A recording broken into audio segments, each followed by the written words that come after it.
Podmoth.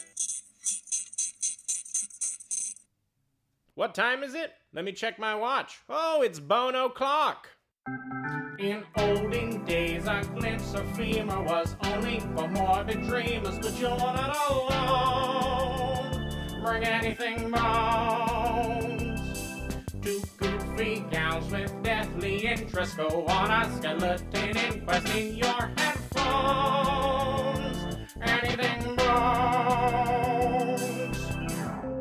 Hello and welcome to Anything Bones. I'm Sophie Schwartz.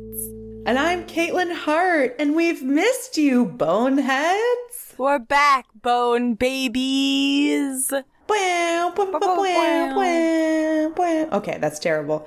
Hi, welcome back to Anything Bones after our little breaky break. It's so nice to be recording again. Yeah, I feel like I'm chatting with an old friend, except the old friend isn't chatting, they're listening to me chatting.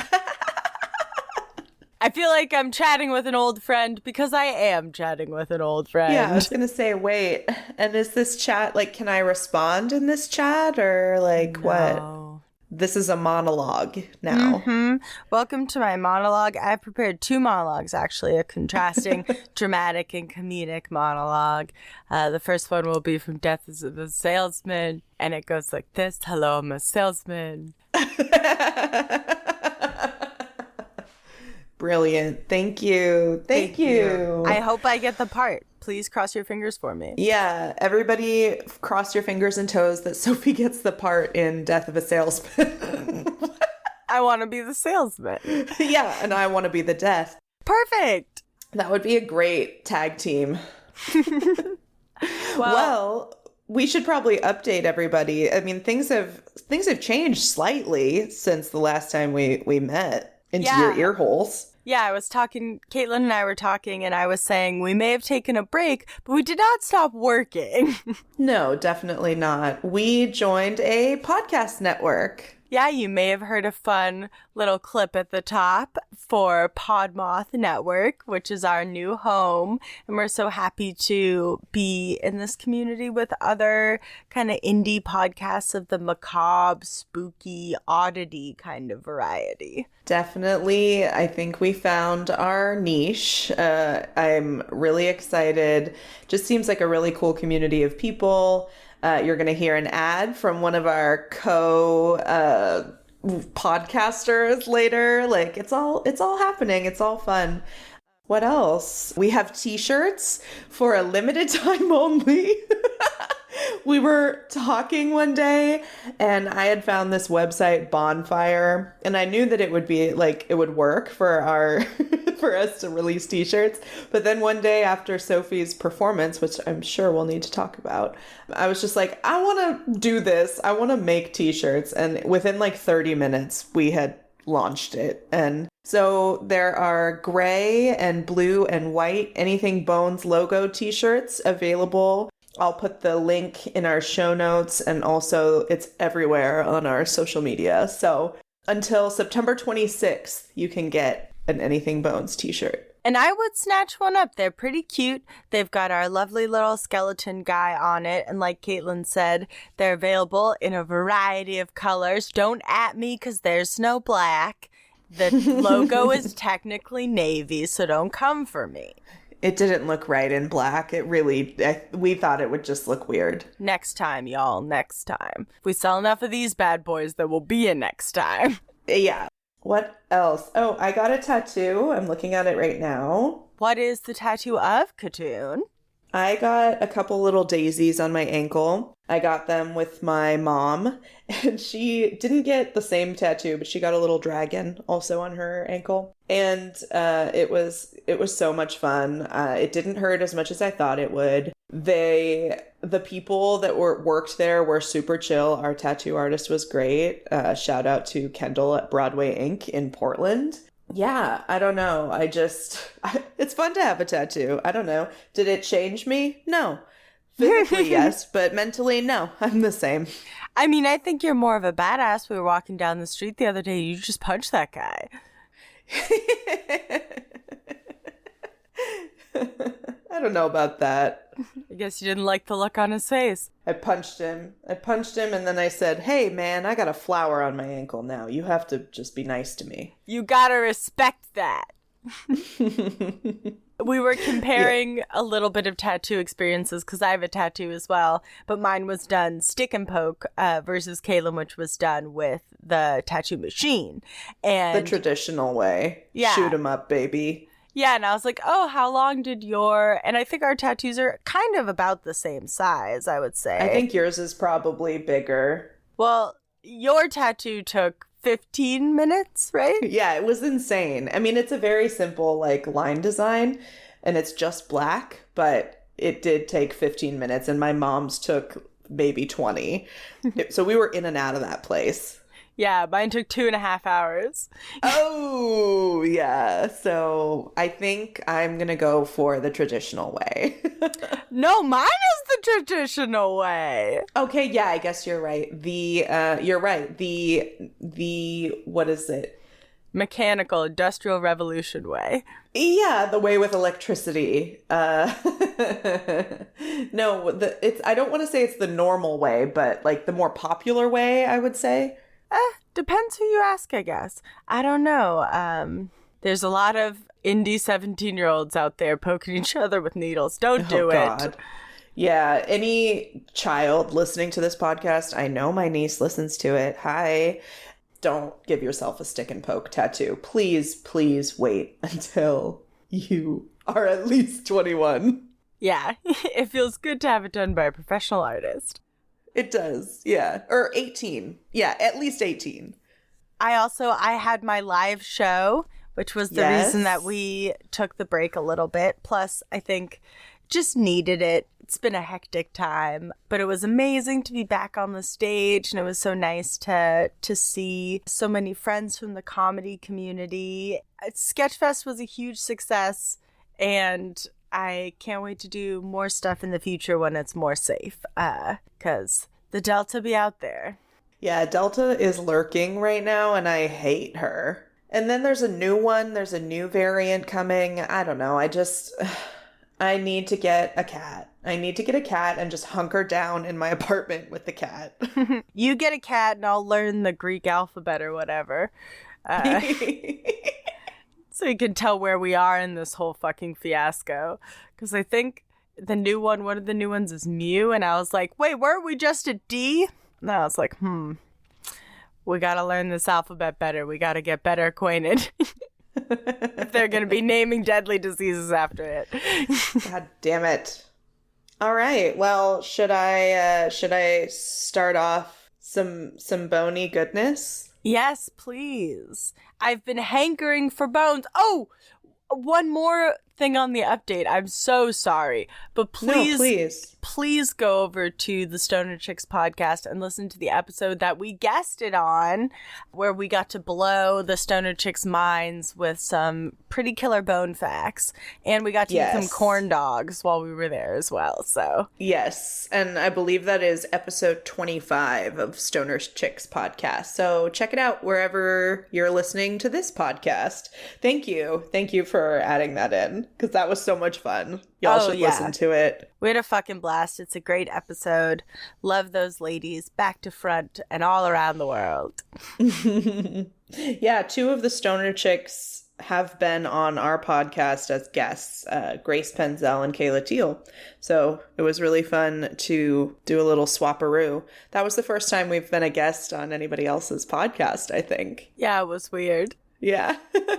Like together, I mean. Yeah. But yeah, I think we're going to do it again soon. Yeah, so, okay, now I'm ready to start in on this bone topic. Officially, I'm going to start it here. Like, everybody chillax, sit your ass down, and I'm going to tell you something cool, hopefully, you think. I feel threatened and excited. Yes. Hold on, I want to get readjusted and have a sip of water, because I am parched already. Oh, story of my life. Parched already. You got the sparkling water, big boy. I do. I thought about getting a cup, and then I just didn't. Just big bottle. Like a baby drinking her orange sparkling water. Okay. So today I am going to tell you about a guy who I had never heard of before. His name was Alexander Turney Stewart. And you probably don't know who that is either, because why would you? If you do, gold star, bitch. Gold star, bitch! My sources for the story I'm about to tell you about Mr. Stewart were Atlas Obscura, the New York Press, and of course, Wikipedia. So he was born October 12th, 1803. He was born in Lisburn, Ulster, Ireland. And so eventually he is going to become an Irish-American entrepreneur who made multi-millions in the dry goods store business. I am so excited to know why we're talking about this man. Yeah, we're going to talk about Mr. Stewart. I'm going to give you a little background on him. And then guess what? He's going to die and that's where the story is really going to get interesting. That's where it always gets good on our podcast. Fuck the life. I know. Get to the part where they fucking beef it already. So I originally had just skipped to when he was dead, and then I was like, that is really fucked up. Like, at least give a little context for who this person was in their life. So I added in a little background. Shower me with facts about this dry goods purveyor. Yeah, he loved dry goods. How do we feel about dry goods, boneheads? I think they're awesome. I love beans, flour, lentils. Yeah. Wheat? Anything that's not wet, really. Okay, this is the thing that I love about him. According to Wikipedia, originally he wanted to become a Presbyterian minister, but then in 1823 he was like, fuck that, I'm gonna go to New York instead. You know, gotta hand it to him. One plan sounds a little more exciting than the other. Yeah, so he's teaching in New York, and then he has to go back because I think his grandfather dies and leaves him some money. So he goes back to Ireland to get the money, and he gets like some goods, some linens, and I guess some dry goods. I don't know. I was gonna say, would you say these goods were dry? They were probably dry. This Wikipedia said linens and laces, so who knows? Hell yeah. Textiles. He takes his textiles and he goes to New York and he opens a store. Stewart is very successful in business. His original store is built in 1823, and then he builds another one in 1848, which is devoted to like wholesale. So Stewart was really good at the business side of things. You know, he was a good businessman. So he just kept gaining more and more success, building bigger stores. And by 1862, he has a store that covers an entire city block in New York. Damn. That's huge. It was a full city block, and it was 8 stories tall, which for 1862, that's a pretty big deal, I would think. Yeah, that's a tall building for then. And I believe it was downtown too, like very high class. So a bunch of like upscale businessmen and travelers and all kinds of wealthy people come in, and they go to this store. I can't even talk. They go to Stewart's store. You've kind of, yeah, I mean, please do not be hard on yourself. You've picked many slippery words. So many S's, so many S's. Welcome to my fucking world. Basically, he is super successful. He's making money hand over fist. He made most of his money through wholesaling, and he dabbled a little bit in New York real estate. He also opened branches of his company in other parts of the world. He had mills, he had factories. It seems like everybody seemed to like the quality of his dry goods. He wasn't trying to he wasn't cutting it with baking powder or anything like that. He wasn't trying to shortchange anybody. He had good quality shit. He also might have been the first person to do a sale. Like, okay, I've got this shit that I want to move out. I'm going to mark it down so it gets out of here faster and I make room for the shit I actually want in here. So, like, one of the first, like, documented stores to be like, we are having a what you, modern person, would recognize as a sale. Exactly. So basically, like, to sum it all up, this guy is like the king of the chain store before there were ever chain stores, or like department stores. You know what I mean? It's like a Nordstrom, but like old. So we all know he's about to die, right? Yes. Well, I didn't know that, but I figured he would at some point. It's the mid 1800s. So when he dies, he leaves behind this empire, and he leaves it all to his 76-year-old widow Cornelia, and they don't have any children. He was worth about $50 million when he died in 1876. Wow, that's insane. And I should have looked up how much, let's see how much that would be today. Oh, I can't even look it up because this inflation calendar only goes back to 1913. So I think it's safe to assume it's an astronomical amount of money. That's a butt ton of money, I guess. I don't want to look it up anymore. A metric butt ton, as economists would say. Yeah, exactly. So his funeral was held at the Episcopalian Church of St. Mark's in the Bowery. Sounds fancy. He had a family vault at this churchyard, and the burial chamber was like 12 feet underground, and they put this, what they call fill, over these like large marble slabs on the roof. So it's just like covered in slabs, I guess. I don't know. This is from Atlas Obscura. Quote, a layer of sod nearly covered by the 3-by-5 foot slab topping the square opening, which led to 8 granite steps going down to a 12-foot high vaulted chamber with an arched ceiling and a lining of brickwork. On one side of the vault were 4 decaying coffins that contained the remains of Stewart's 2 infant children, his mother, and a niece. Stewart's ornate casket alone was on the other side. Wait, so this was underground? Yeah. He is in a 12-foot high vaulted chamber underneath this like mausoleum, basically, with four other family members. Wow, that's an intense burial situation. Yes. And again, there are slabs involved. So you know they mean business. You know they mean business. Okay. 2 years pass. Nothing happens. You know, life goes on. And then George Hamill, the sexton at this churchyard, on October 9th, 1878, found that the vault slabs had been removed and then crudely replaced, which was a little sus. Yes. It says that nothing was disturbed inside, so they just like put the slabs back, and then they were like, okay, we're going to patrol the graveyard at night, like every hour. And so they have this night watchman he's already there because he works at a nearby stable. But then when the stable like lets this guy go, nobody else is watching the grave, apparently. Uh-oh.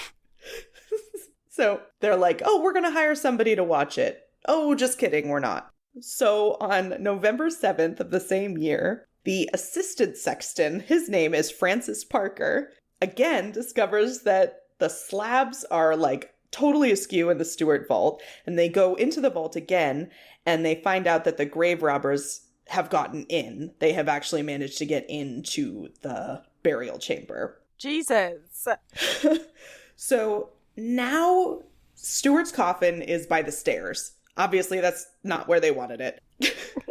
It didn't get there by itself, did it? No, he didn't get up and move it himself. Apparently, they had unscrewed the lid of the outer casket, cut the lead lining, and then opened the coffin. And then they took a piece of velvet from inside the coffin, like in the lining. They also took silver knobs and handles from the casket and an engraved silver plate from the coffin. Oh, and also Alexander Stewart's body was also missing. I mean, you buried the lead there. I did. I was gonna say, when you were saying that they were stealing, like, coffin handles and stuff like that, I was like, oh, they must not have found what they came for. Oh, no, it seems like they did. No. Okay, so the casket is broken. All these things are missing. And oh, wait, there's supposed to be a body in here, and there isn't. Yeah, this multi-million dollar man is missing. Yeah, big money is gone. Money boy is missing. So, okay. So it's been 2 years at this point, right? Since he died. Mm-hmm. He also had apparently decided not to be embalmed. Fair. So he was in an advanced state of decomp when they got him out of there. Yeah, and how do they know this? Gross. Yeah. How do they know this? How?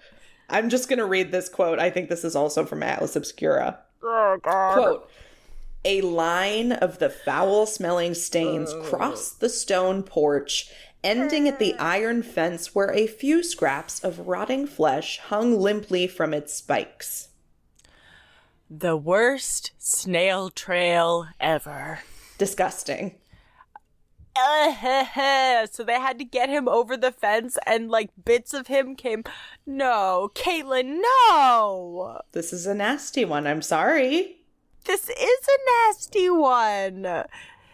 All they had to do was follow the fucking corpse slime.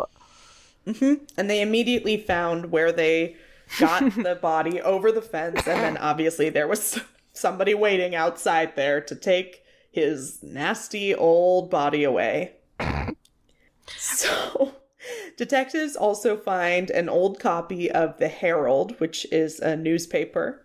They find a shovel, a lamp, a board, some women's stocking.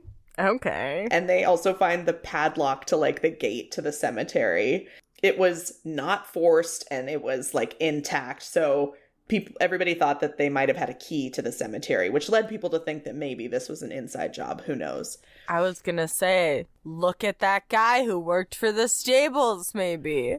Maybe he had a axe to grind. Or a hoof to stomp. So that newspaper that they found actually had some goo on it. So detectives just decided that they probably wiped their hands on it after handling Stewart's nasty body. Well, how hygienic of them.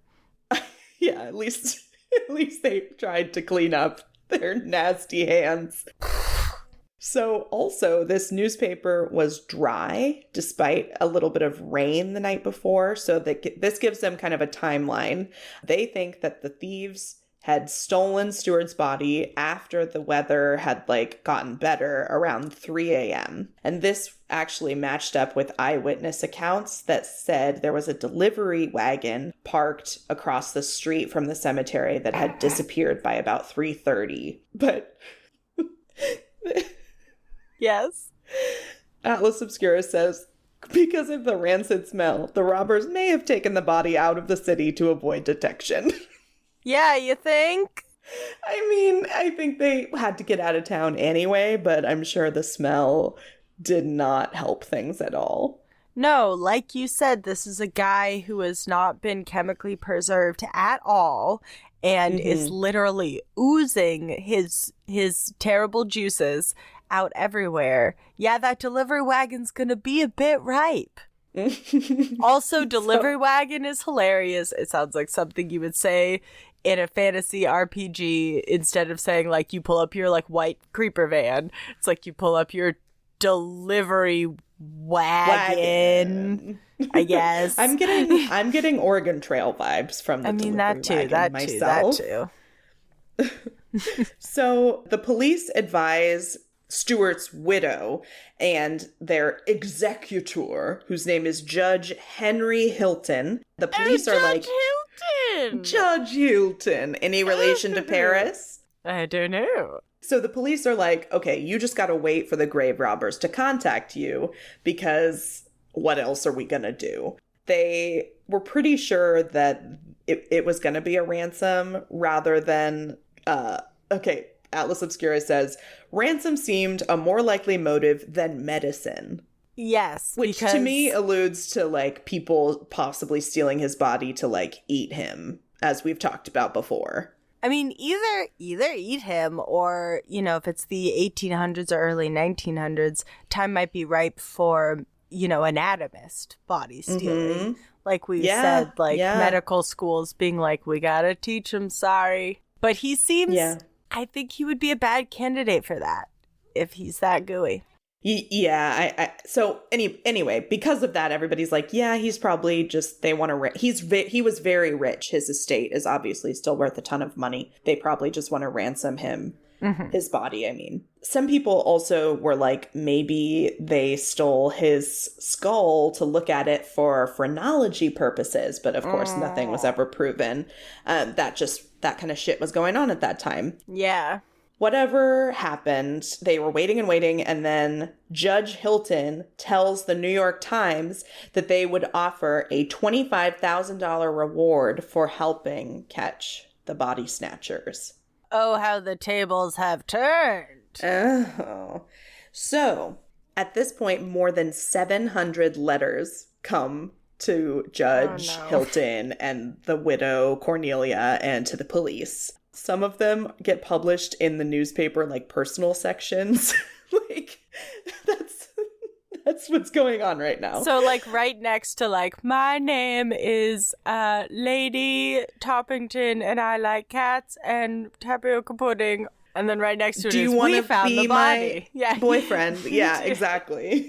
Also, this person thinks that they found the body and know where it is, and we're going to publish it in the newspaper rather than give it to the police.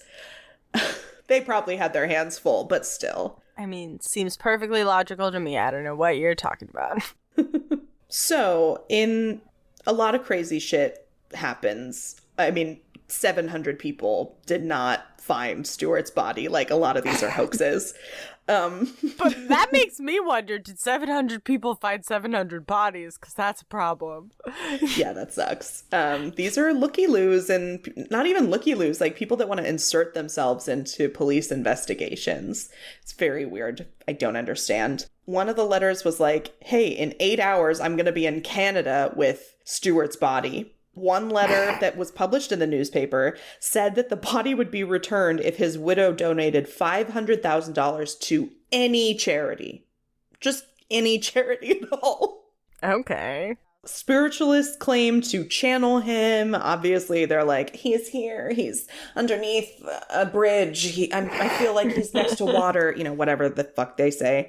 So many letters. The waters are muddied for everybody. And this newspaper, the Herald, took the position that the widow should publicly, give up the search for her husband's body just to end the hysteria. And by Christmas of the same year, so we're in 1878, the story kind of had died out from the headlines, but a publisher named Jacob A. Rice, R-I-I-S, says that the Stewart case was, quote, the dawn of yellow journalism. Oh, our friend yellow journalism is back. Yeah. I like this story because it has a lot of callbacks to previous episodes. Yeah, I was going to say all these people writing in or all these people kind of looking for the body reminds me a lot of our treasure hunt stories. Yes. And the newspaper is publishing this shit too. Like they're just feeding into the frenzy by publishing it. It's just so interesting what the standard was for what could get published in a newspaper at that time. So, there were several kind of almost hits, I guess you would say, or they had a lot of letters and things that they followed up on that just never seemed to go anywhere, or they were going somewhere and then it just fell apart at the last second. Jumping ahead 5 years after Stewart's death, we're in 1881. Police are excavating portions of this cemetery in Brooklyn called Cypress Hill Cemetery after a tip that his body had been stashed there. So they're just digging up the cemetery, trying to find him. 5 years after his death, they're still looking. But this is the last kind of public news about this investigation, and then it kind of goes cold for quite a while. So my favorite version of events is according to former NYPD Police Chief Walling. He publishes a memoir in 1887, and he offers his version of events. And this is just the best version. He claims that Mrs. Stewart personally reopened negotiations with the grave robbers a couple years before she died in 1884. She offered them $20,000 and they gave her this map to like the Hudson Valley, I don't know. And that so on a certain night, her nephew rode out to this road after midnight, you know, according to the map, and he found a carriage in his way. And there was a group of masked men, and they came out and they had the scrap of velvet from the fucking coffin, and they had a bag of bones. Oh, yeah, we love a bag of bones. I'm sorry. I said bag of bones. Whoa, what? Can you imagine going out to some dusty old road in the middle of the night and some nasty, masked, scary men are like shaking a bag of bones at you and saying, "Give me my money or else you don't get this bag of bones"? I mean, realistically, I would be shitting myself, but like, idealistically, that sounds amazing. Right. So the NYPD police chief, the former chief whose tale this is, he says that after, you know, the money was handed over, these masked men rode off into the night, were never heard from again, and then Stewart's bones were laid to rest in this place called the Cathedral of the Incarnation, which is, I think, where the wife kind of wanted him to be buried all along. Though there's also compelling testimony from Hilton, the judge, the like executor. His personal assistant stated in 1890 that the body of Alexander Stewart was never recovered. So who fucking knows?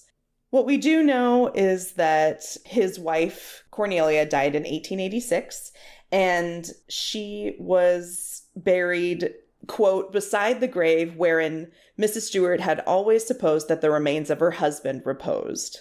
So the New York Times says that she's buried next to the spot where allegedly her husband's bones are. But a lot of people just think that they aren't ever going to know where the couple is buried because they would have kept it a secret, so this didn't happen again. Also, we don't even know if the bag of bones belonged to Alexander Stewart or if that shit even happened. Yeah, so you're saying we don't have any physical evidence to back up the bag of bones? No, we have no physical evidence because what test would they have run? Yeah, on a bag of bones? That's what I was going to say. Like, how could know? you ever know if it's the right set of bones unless you were to find them today? And even like in our H.H. Holmes story from around the same time, you know, there's a certain amount of ambiguity that's always going to be there. It's never going to be definitive. Right. And is it possible that the author of the book, this guy Walling, who is a former NYPD police chief, is it possible that he's just trying to sell more books? You know? Because his story, while it sounds good, it's not corroborated. And the assistant of Judge Hilton said, no, nobody ever found Stewart's body. And I would think that the assistant of the judge would know. Yeah, I tend to lean towards him, but that story about a carriage full of masked men with the little scrap of fabric to be like, you know, it's us because of this. It's like this spooky, you know, clandestine cabal of body stealers is way more interesting.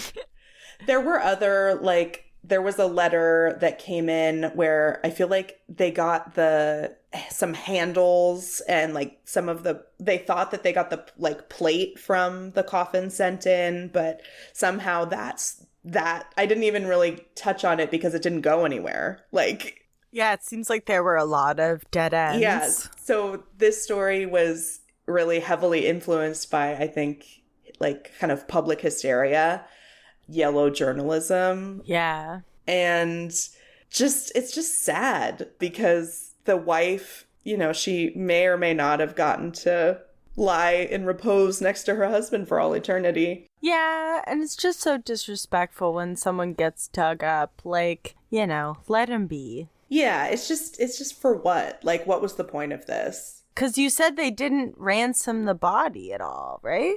Well, no, they gave that, in that version of events, they gave the thieves $20,000 for the bag of bones. Yeah, but there was never like a public ransom. No.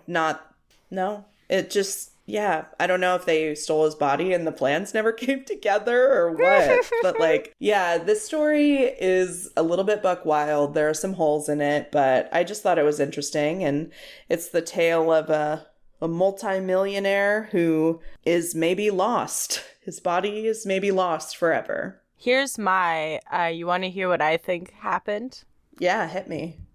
So they're gonna get on their way out of town and they've got their delivery wagon, right? And they go to get some food and they park their delivery wagon. But while they're inside, another identical delivery wagon parks right next to them. When they go out, they take the wrong wagon. So they couldn't ransom the body because they fucking lost it. They lost it. Damn. And all they had were like fucking dry goods. And they didn't know what to do with it. And the ghost of Stewart just laughed and laughed while putting his hands in a giant bag of beans. Mm-hmm. And he was smoking a cigar made out of $100 bills. Hell yeah. What a champion. Yeah, that's Alexander Stewart, the guy who died. A guy who died. Mm-hmm. And then got stolen. Our favorite type of died.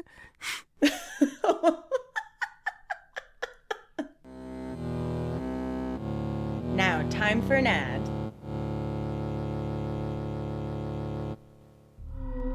It's said that we die 2 deaths.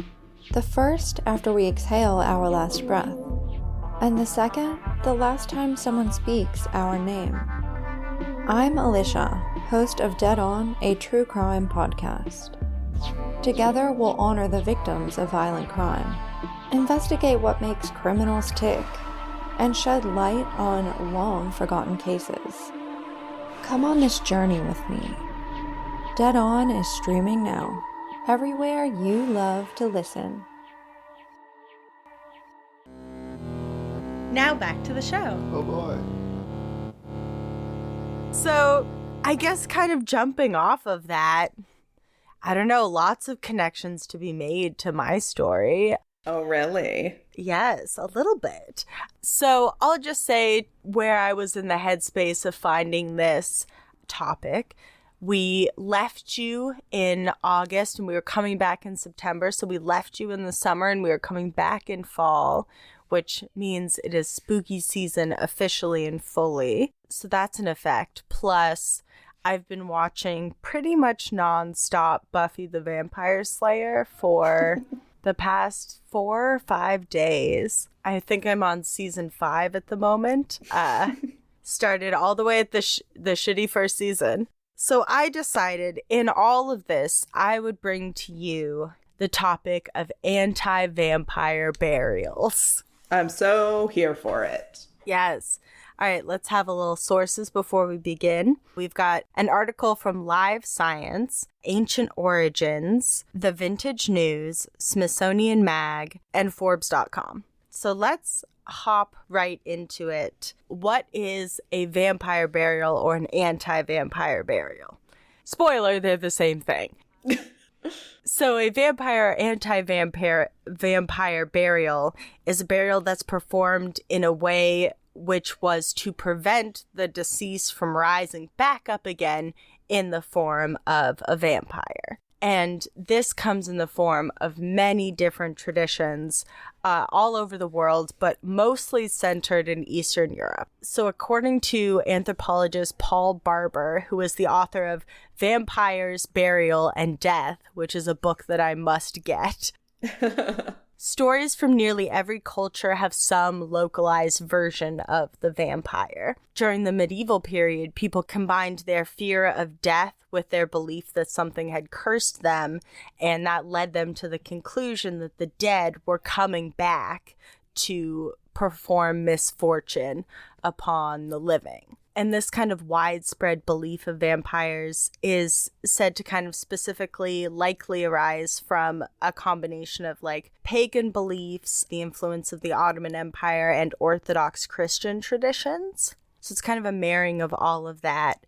and kind of within these older legends, which differ highly from what we would recognize as vampires today. What their version of vampires are a little bit more, I would akin them maybe more to zombies than your like straight up Dracula, like, I want to suck your blood, you know, kind of spiel. You mean they're like not really free thinkers? Like, yeah. Like a vampire, a Dracula to me is like intelligent and a zombie is not. Yeah, I would say in that way, this type of older myth of vampires has them acting more like zombies or like demons, like just bad omens of curse energy that come back from the dead in the form of your dead relative, which is terrifying. And kind of their beliefs around this either circled from the person being cursed by dark magic, or they hadn't atoned for their sins before dying, or they spent their life collaborating with the devil. Yeah, classic. Some classic stuff. Some of the earliest beliefs around vampires and vampirism come from the Slavic people, kind of on the heels of Christianity coming in to the Slavic areas between the 7th and 9th centuries. And this lecturer in Polish at Columbia University, his name is Chris Case, and I'll be quoting him a couple of times throughout this because he's really the authority on this kind of vampire lore. So before Christianity, like, Slavic people predominantly cremated their dead, and this was in the belief that a person's soul would be released with the burning of their body. So when Christian missionaries came in and were like, hey, you have to bury your dead, this really freaked them out. And possibly kind of in response to these new burial customs, archaeological records show kind of a big boom in burials in the 7th and 8th century in which a stone is placed upon the body to keep the dead from rising. So they basically were like, hey, we haven't done our thing of burning, the soul out of the body, might come back, let's put a rock on it, which sounds like it'd be pretty effective. So the rock is to, like, if they wake up from a dead sleep, there's a rock on them. So they're like, oh, no, I can't go anywhere. There's a rock on me. Yeah. Like if you were to wake up with a giant rock on you. Yeah. You're stuck. Yeah. So I think it would probably work pretty well. So there are different folkloric beliefs around protection against vampires, but there are kind of two basic variations on vampire protection. The first is to prevent the dead person from becoming a vampire in the first place, and this would probably be done when a person has already died. What they would do is they would go and they would dig up the person like days or weeks or sometimes even months after they had died to inspect them for signs that they'd been like up and moving around. Oh my God. They wouldn't know a sign if it slapped them in the face. Well, it's funny because like they would find signs like, if the coffin was airtight, they might think that the person was particularly well preserved, like they hadn't started decomposing, or like, in like the decomposition process, blood can be pushed like from your stomach up into your mouth and make it look like you have a bloody mouth. So like it looks like you've been something. Yeah. Yeah. So all of these were kind of mistaken as signs, or like when you decompose, your limbs can like, get displaced or whatever. So it looks like you're in a different position than you were, a couple of months ago or whatever. So that was kind of the first one, was to kind of like keep checking on them, make sure they're not a vampire. The second one, which is kind of the one we're going to be talking a lot about, were kind of physical impediments. Coming back to the stone, a big idea, and this might sound familiar, was to stake the body into their grave. That's got Buffy written all over it. Hell yeah. But it doesn't have to be the heart. It can just be kind of through the trunk of the body. There wasn't any sort of symbolism around the heart. It also wasn't best to use wood, actually. They would have probably used iron because in like folklore of the times, magical creatures were said to fear iron. So if you've got a giant rod of iron through your tum-tum, might freak you out if you're a magical creature. Yeah, you're probably going to stay put. Yeah. So there's a Bulgarian archaeologist named Nikolay Ovcharov, but he is nicknamed Bulgaria's Indiana Jones. Yes. Call him that only. I definitely will be doing that. So Bulgarian Indiana Jones says that these practices of like staking people to their graves actually were still prevalent until about 25 to 30 years ago.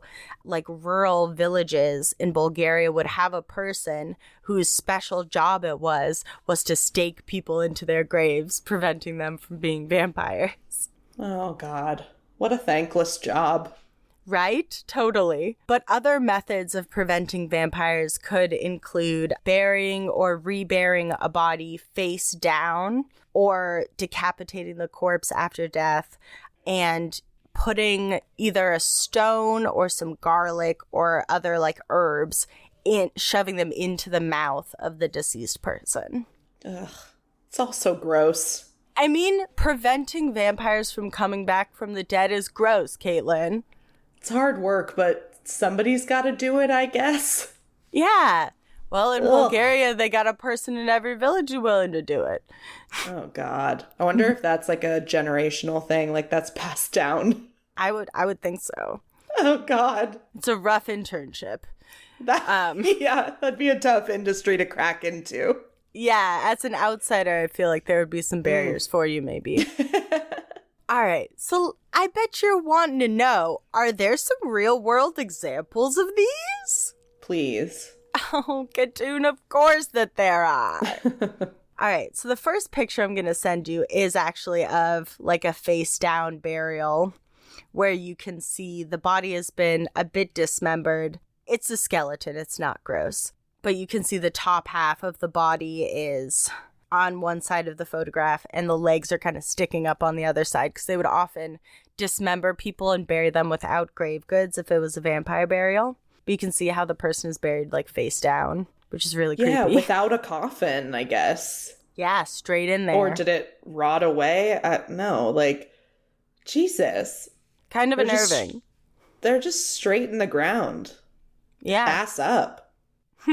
Literally. So here are some examples. So archaeologists excavating a medieval cemetery site in Kaldus, Poland, discovered hundreds of graves, and among these 14 anti-vampire burials. So some of these people, like I showed you in the picture, were decapitated or buried face down, and others were weighed down with stones. In addition to this, another kind of disturbing stone in the mouth related burial, because there's a couple of those.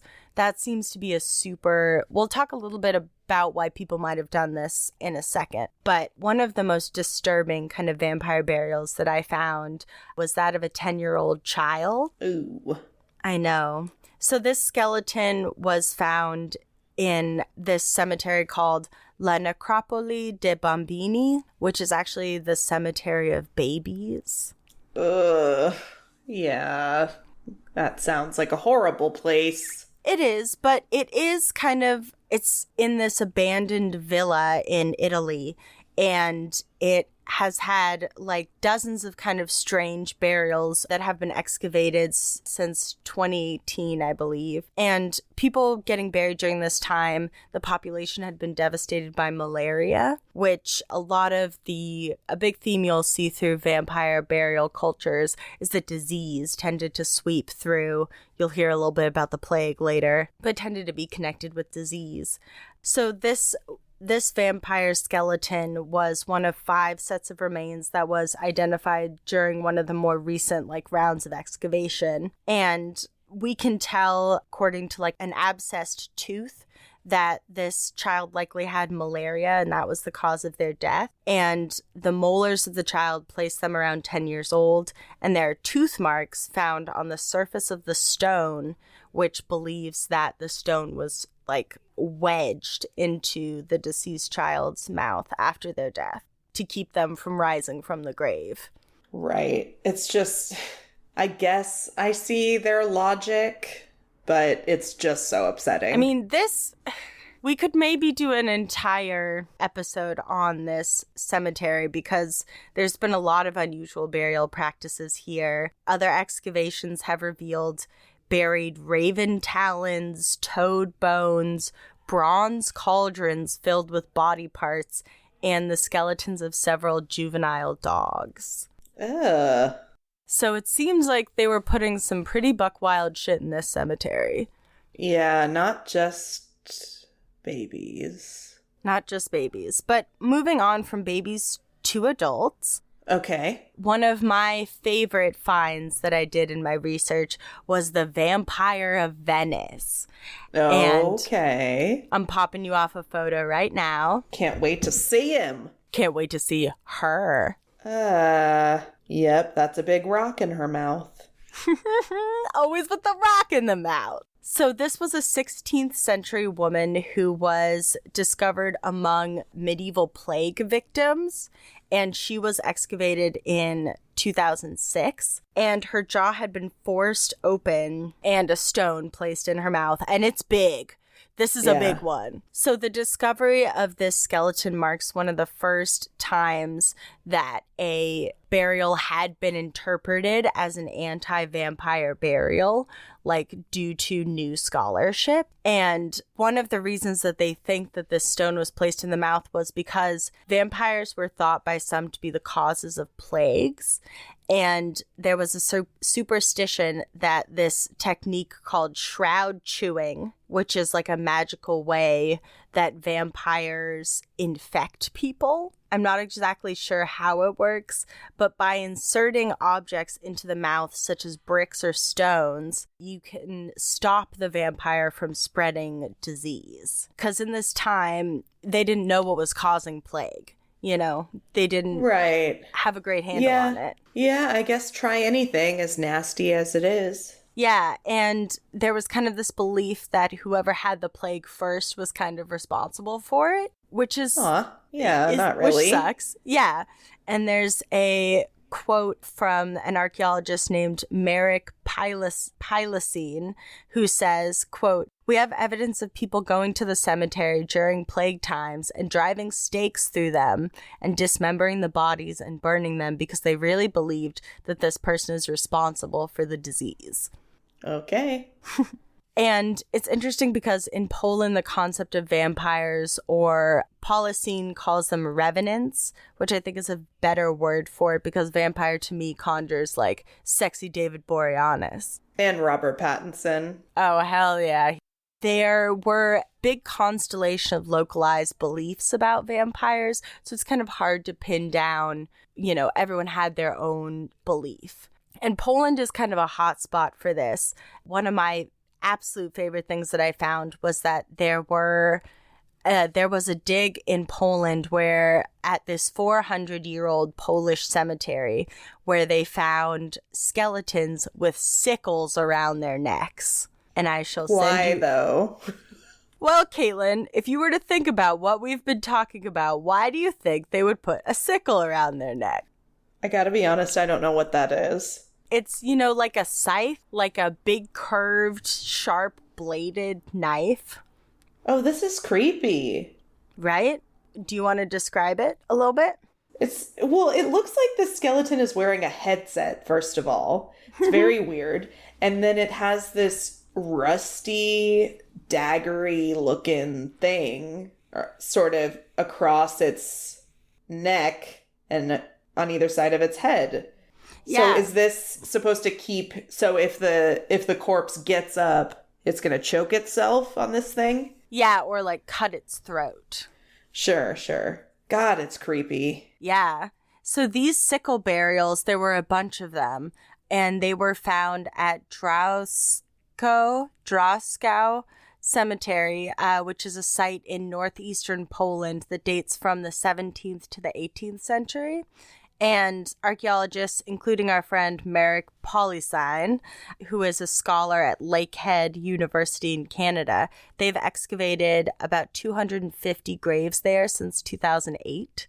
And among those graves, there were 4 skeletons with sickles placed at their throats, and then a 5th skeleton that had a sickle over their hips. And they are interpreting this as anti-vampire burial because it is, again, it's indicative of one of these traditions of physically impeding the dead from coming back. Yeah, that makes sense. And it's interesting because at first these were categorized as anti-vampiric burials, but really archaeologists would rather us call them anti-demonic burials because vampires weren't kind of the only evil they were warding against. You know what I mean? That makes sense. We don't just hate vampires. We hate all demons. We hate all demons. And it's possible also that the sickle could have had a more like ritualistic meaning as well. So it was intended to keep the dead in their graves. You know, they would cut their throat if they tried to get up, but it also could have kept evil forces from tormenting their souls.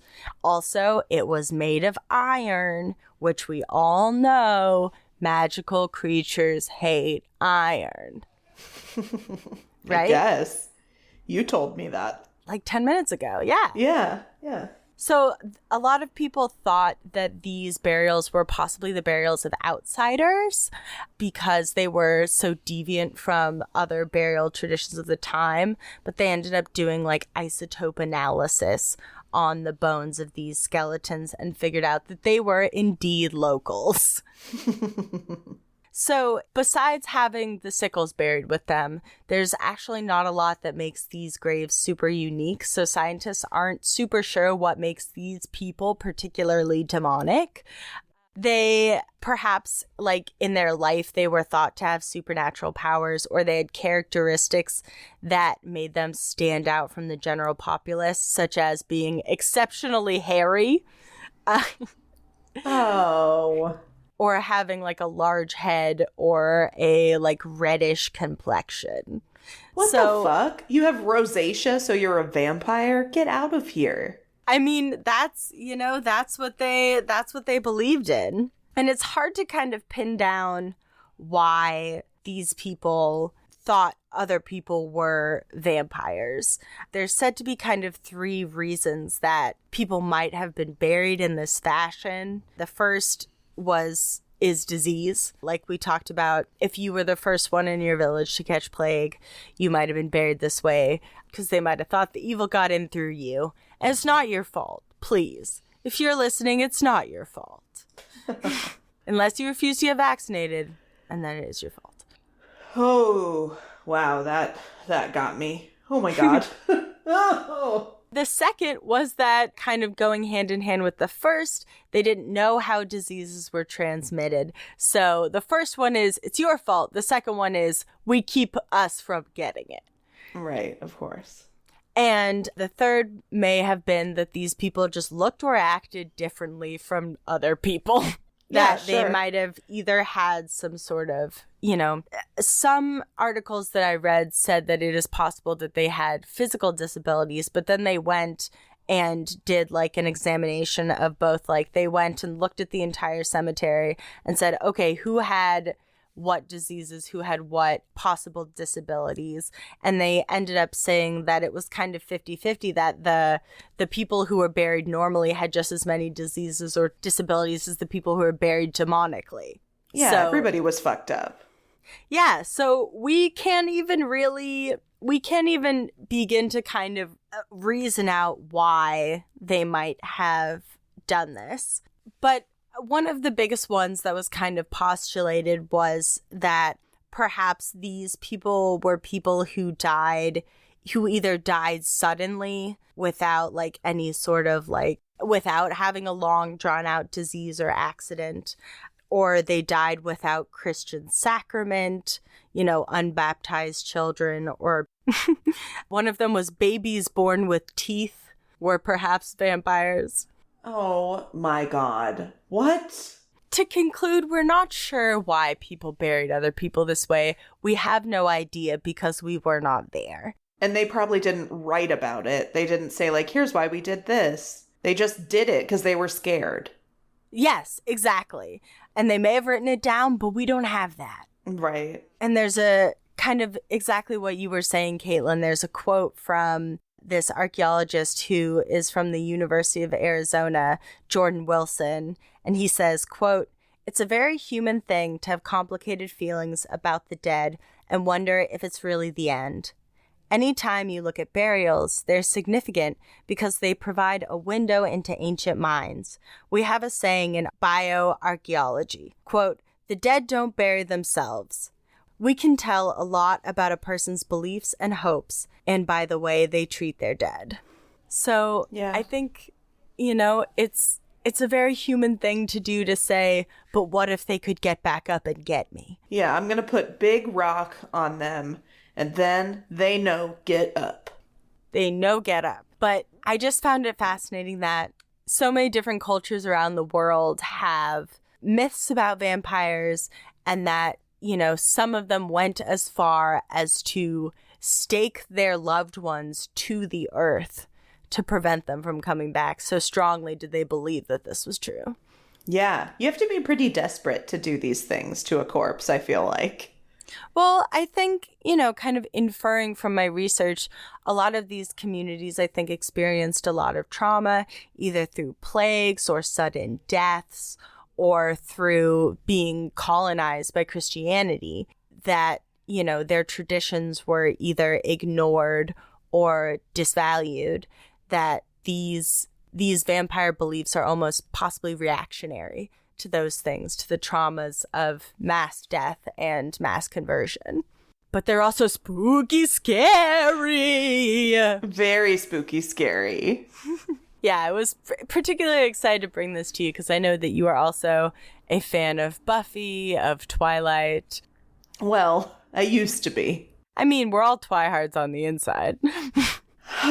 Yeah, I mean, I read all 4 books as a teen, but I do love the occasional hate watch of a Twilight movie. I'm not gonna lie. I believe on one of your birthdays, we just set the series on to play through the party. We did. I think we watched 3 Twilight movies in a row on my birthday a few years ago, just because nobody had any idea what else to watch. It was just like tainted by Twilight. Well, it was like after watching the first one, it was like, well, now we got to put the second one on. Yeah, what happens? Everybody who didn't read the books wants to know. Yeah, but you and I, we read the books. I physically read those books, and I'm dyslexic. And those books are long. Yeah, you had to want it. Mm-hmm. I did want it. I wanted it so bad. I wanted them to doink, and they never did until the end, and then it was ruined by a baby. Well, anyway. Boneheads, if you love Twilight as much as Sophie and I do, please reach out and tell us about your favorite Twilight moment. We're here to listen. Which vampire would you like to bury in what vampiric fashion? Would you like to stick a stone in Edward's mouth? Would you like to put a sickle around Rosalie's neck? You tell me. Oh, well, we did it, Boneheads. We've recorded an episode after a break. Kind of feels like the first day back after a long hiatus, which it is. Yeah, but it feels good to get back on the saddle of the skeleton horse and ride it with you. Yeah, you too, my dog. And remember to get a fucking t-shirt, go to the website. What else? Go shower some love on Podmoth Network. Thank them for having us. Yeah, and also go get vaccinated if you haven't. My God.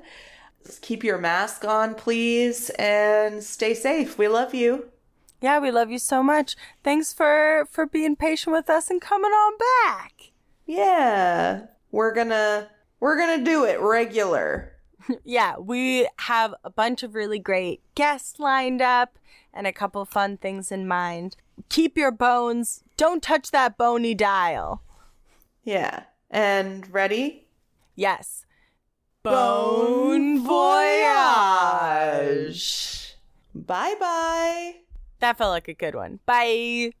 Thanks for listening to Anything Bones. Follow us on Instagram or Facebook at anythingbonespodcast or email us at anythingbonespodcast@gmail.com. Thank you to Nick Kruger for our spooky music and Stephen Vetteroff At Chubby Scrubby on Twitter. for our jazzy vocals, and thank you to Camilla Franklin At Camilla Strader on Instagram. for our beautiful bony artwork. Please rate, review, and subscribe. They know Get Up, but I just found it fascinating that, you know, 1 second, I'm farting.